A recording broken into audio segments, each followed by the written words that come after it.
Hello guys, দেখেন আজকে এই পচনটা আমাদের ঘর থেকে বারান্দার বাইরে দিয়ে পালিয়েছিল। আমরা ওকে ধরে আনতে এত কষ্ট হয়েছে।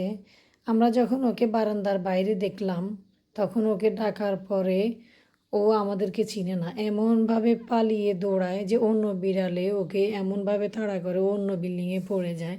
পরে আমার বড় ছেলে ওকে অনেক কষ্ট করে আনে।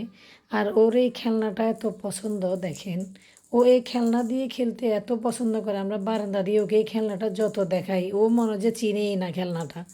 আর এখন দেখেন ও খেলতেছে এই খেলনা দিয়ে। ওকে আমরা বারান্দার গেট দিয়ে আনার চেষ্টা করতেছি, ও কোনো প্রকারে আসবে না। যখন আমার ছেলে বারান্দা দিয়ে যায় তখন আনার চেষ্টা করে, কিন্তু ও আমাদেরকে দেখে আরও পালিয়ে যায়। ওকে এত আদর করেছে, এত দামি দামি খাবার খাইয়েছে, ভালোবাসা দিয়েছে, কিন্তু ও এমন একটা রূপ ধারণ করেছে যে ও আমাদেরকে আর চিনেই না। মানে ওর খেয়াল যে আমি বন্দি জীবনে থাকবো না। আমি বন্দি জীবন থেকে যখন বাইর হই তখন অনেক স্বাধীন পেয়ে গেছি। ও চাইছিল যে মানে ও আমাদের কাছে আসবে না, ও পালিয়ে যাবে, ও বাইরে থাকবে। অন্য বিড়াল যখন ওকে তাড়া করে অন্য বিল্ডিংয়ে ফেলে দিল তখন আমার ছেলে চোখের পানি ফেলে দিয়ে ওকে তাড়া করে খুঁজতে খুঁজতে নিয়ে আসলো। ভাগ্য ভালো আমরা পেয়ে যাই। যদি কেউ পেয়ে যেত লুকিয়ে ফেলতো, যেহেতু এটা পার্সিয়ান ক্যাট যে কেউ পেলে এটা বিক্রি করতে পারবে অনায়াসে 15,000 টাকা। যার কারণে আমরাও এত পরিমাণে মানসিক টেনশানে ছিলাম যে এটা কি লুকিয়ে ফেললো নাকি, পাবো কি না।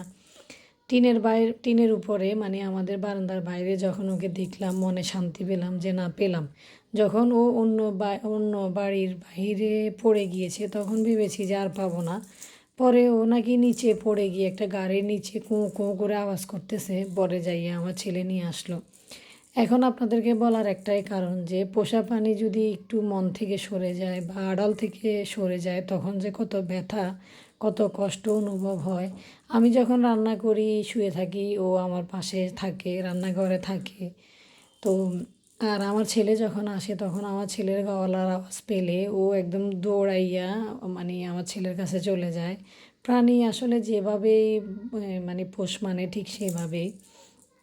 দেখেন এটা দিয়ে কি সুন্দর করে ও খেলা করছে, কিন্তু তখন যে আমরা এত দেখালাম ওকে মানে আনার জন্য, ও এটার দিকে তাকাচ্ছেও না আর এখন খেলতেছে। আর ওকে আমরা এত ভালোবাসি যে ওর জন্য একটা বড় রুমে ওকে আমরা রেখে দেই। আমাদের খালায় কাজ করার সময় দরজা খুলে দিয়েছিল, যার কারণে এটা বাইর হয়ে গিয়েছে। কিন্তু এটাকে আমরা খুব মানে যত্ন সহকারে রুমের মধ্যে রাখি। ওই খাটে ঘুমায়, এই পাপোশে ঘুমায়, এই চেয়ারে ঘুমায়। তারপরে যে এখানে ও সব কিছু এই যে পটি করে। মানে ওর এত স্বাধীন, এত ক্ষমতা কেন যে ও আমাদেরকে ছেড়ে চলে যেতে চেয়েছে, আল্লাহ ভালো জানে। সবাই দোয়া করবেন ওর জন্য, ও যেন আমাদের ছেড়ে না চলে যায়।